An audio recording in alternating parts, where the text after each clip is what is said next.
मेरा सौभाग्य है कि जब भी आदर्श कर्मचारी सहकारी समिति का कार्यक्रम होता है तो सम्मान से, प्यार से सब लोग मुझे इस अवसर पर याद करते हैं। और ये मैं आप लोगों का बड़प्पन ही कहूंगा। आदरणीय पूनम जी अभी कह रही थी कि रिटायर हो गए हैं, अब हमारी पार्टी में काम करो। कोई डर नहीं है। तो मैं कह रहा हूं, जब मैं बीजेपी था तब भी आपका प्यार था और अब मैं कांग्रेस हूं तब भी आपका प्यार है।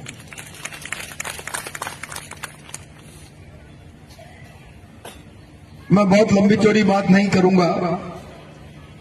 मैं सुल्तानपुर से 4:30 बजे सीधा ही आ रहा था, लेकिन मुझे कहा गया कि थोड़ा रुक कर आए, और उस रुकने के कारण अब समय ऐसा हो गया कि बहनें हैं, बुजुर्ग सेवानिवृत्त व्यक्ति हैं, मैं केवल इस अवसर पर इतना कहूंगा, आज सेवानिवृत्त लोगों का सम्मान किया है और सेवानिवृत्ति के बाद इस सम्मान के समय ये महसूस न करें कि हम राजकीय सेवा से दायित्व मुक्त हो गए। दुर्भाग्य से देश की व्यवस्था ऐसी बन रही है कि सरकारी कर्मचारी होने के कारण राष्ट्र की सेवा की परिभाषा राजकीय सेवा में करती है। मन में ये विचार और भाव होने चाहिए कि मैं कल तक सरकारी वेतन और मानदेय प्राप्त करके राष्ट्र की सेवा करता था, अब सेवानिवृत्ति के बाद मैं जिम्मेदारी से, मनोभाव से, ईमानदारी से और ज्यादा ताकत से राष्ट्र की सेवा करूंगा। और मैं जब और ज्यादा ताकत से बात कर रहा हूं तब ये इसलिए कह रहा हूं कि मैं कल तक जब सेवा में था मेरे साथ कई प्रकार की आचार संहिताएं थी, कई प्रकार के कोड ऑफ कंडक्ट थे, कई प्रकार की सीमाएं और मर्यादाएं थी। उन सीमाओं और मर्यादाओं में रहकर मैंने सरकार का काम किया, राष्ट्र का काम किया। लेकिन सेवानिवृत्ति के साथ ये सीमाओं का दायरा मेरे साथ समाप्त हो गया और मेरी सीमाओं का और काम का विस्तार हो गया। और ये इसलिए भी आवश्यक है कि आप लोगों के साथ इस देश के बारे में, समाज के बारे में, व्यवस्था के बारे में 60 सालों के जीवन का लंबा अनुभव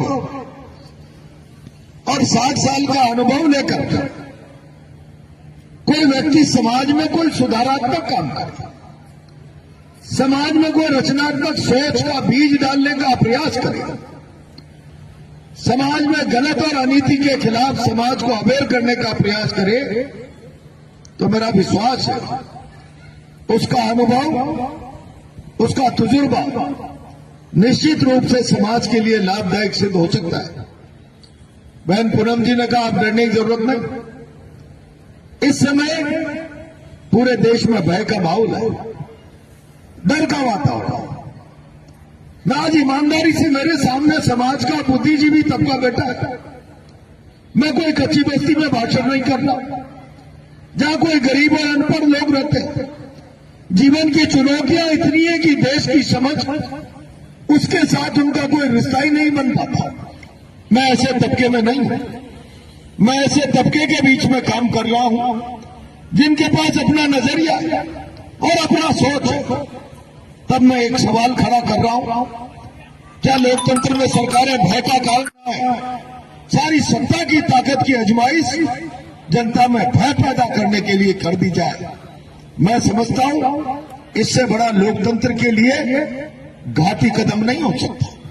इस समय इस प्रकार की परिस्थितियां हैं। सारे शहर का व्यापारी, सारे राजस्थान का व्यापारी। मैं देश के बारे में बात नहीं करना चाहता। आज स्तब्ध है। अगर वो कोई विरोधी दल के नेता से मिलना चाहता है, जिनकी गुड्डी बुड्डी जो मिले हुए उनकी तो मैं नहीं कहना चाहता, लेकिन ईमानदारी से जो अपना दायित्व सत्ता और विरोध का निभाते, ऐसे किसी विरोधी दल के व्यक्ति के साथ कोई कर्मचारी मिलना चाहता है, कोई व्यापारी मिलना चाहता है। हालात इस निम्नतम स्तर तक चला गया कि कोई व्यक्ति अपने निजी संबंधों को निभाने के लिए विरोधी दल के लोगों के साथ अपना संबंध स्थापित नहीं कर सकता, संवाद स्थापित नहीं कर सकता। ये परिस्थितियां समाज के सामने चुनौती है, ये पूरी व्यवस्था के लिए चुनौती है। और इन परिस्थितियों में समाज को आत्मविश्वास कैसे मिले? सरकारें जनता की गुलाम है, जनता सरकारों की गुलाम नहीं है। और जब जब लोकतंत्र में इस प्रकार की परिस्थितियां पैदा होती है, किसी न किसी को तो मसाल हाथ में पकड़नी पड़ती है। आज स्थिति ये बन गई कि नौजवान पीढ़ी उसकी मुट्ठी बंद होना बंद हो गया। मुट्ठी बंद करके मसाल पकड़ के ललकार देना, चुनौती स्वीकार करना उसके स्वभाव का हिस्सा नहीं बचा। जैसे उसका आत्मविश्वास मर गया, उसको कैरियर का भय दिखाकर उसे राष्ट्र की जो मजबूत दौलत और पूंजी के रूप में इस्तेमाल होना है, उसके इस विचार का खून कर दिया। उसे कहा गया तुझे कैरियर सुरक्षित करना, अब संघर्ष का रास्ता छोड़ दो। अब जब समाज के लिए संघर्ष का रास्ता कोई करेगा नहीं, तो सरकारें अपने आप को सुरक्षित रखने के लिए समाज को भय के वातावरण में खड़ा कर देगी। हमारे अनुकूल चलो, हमारे विरोध में मत चलो। प्रतिकूलता दुष्परिणाम दे सकती है। ये जो परिस्थितियां देश में पैदा हो गई, अगर नौजवान की मुट्ठी बंद होना शुरू हो गई, तो अब सेवानिवृत्त के हाथ उठने चाहिए, उसकी आवाज उठनी चाहिए, उसको इस दायित्व का भान होना चाहिए कि मेरे सोच के दायरे में कल सरकार के नियम कानून बंधन और मर्यादा थी, लेकिन अब सेवानिवृत्ति के बाद मेरे केंद्र में सामुदायिक सेवा है, मेरे केंद्र में राष्ट्र है। और जो भी मेरे सामुदायिक सोच और राष्ट्र के नजरिए के साथ काम करने में बाधक बनेगा, मैं मुट्ठी बंद करके इनकलाब करूंगा। और ये बात जब मैं सेवानिवृत्ति के 60 साल 65 साल के लोगों से बात कर रहा हूं, तब मैं कह रहा हूं, कांग्रेस का कार्यकर्ता बन जाने के बाद कह रहा हूं, कौन कहता है कि इनकलाब केवल जवानी की आवाज से आता है? स्वामी विवेकानंद जी ने कहा, उठो, आगे बढ़ो, रुको मत, तब तक चलते रहो जब तक लक्ष्य को प्राप्त नहीं कर लो। लक्ष्य समाज में समरसता कायम करना है, भयमुक्त समाज का निर्माण करना है, सक्षम और समृद्ध समरसतापूर्ण समाज का, सहिष्णु समाज का निर्माण करना है। अगर इसमें कोई बाधक बनेगा तो फिर सत्ता के लोगों को हम याद दिलाएंगे कि दुनिया की सबसे ताकतवर सरकार थी जिसके राज्य में सूरज अस्त नहीं हुआ करता था, उन सरकारों को भी तन पर नंगोटी धारण किए हुए बुजुर्ग आदमी ने मुट्ठी बांधी, लाठी पकड़ी, बाहर का रास्ता दिखा दिया।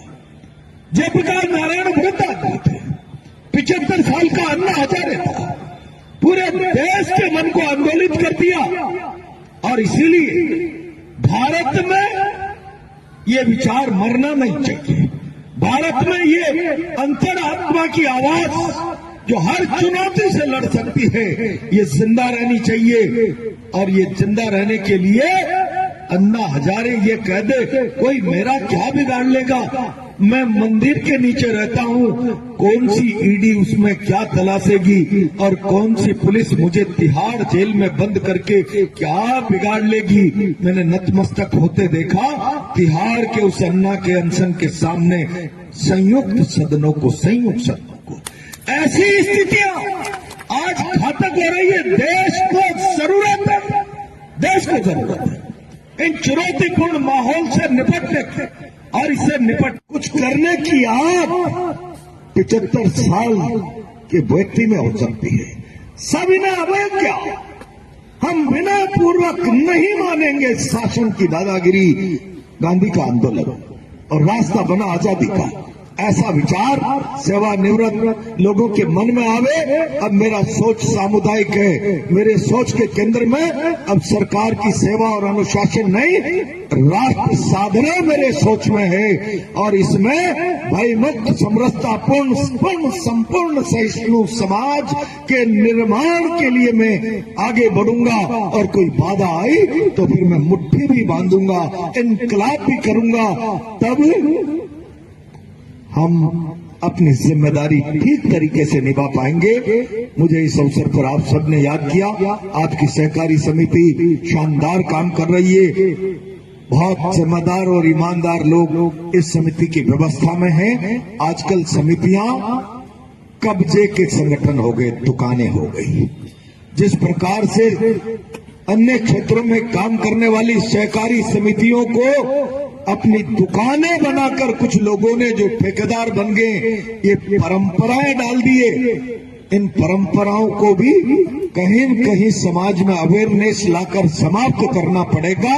एक संदेश आदर्श कर्मचारी सहकारी समिति को सारी हाड़ौती में इस विषय का भी देना पड़ेगा। लोगों के मन को जगाना पड़ेगा, लोगों के मन में अवेयरनेस और आग दोनों लानी पड़ेगी। इसी आह्वान के साथ मैं अपनी बात को विराम देता हूं। बहुत बहुत धन्यवाद।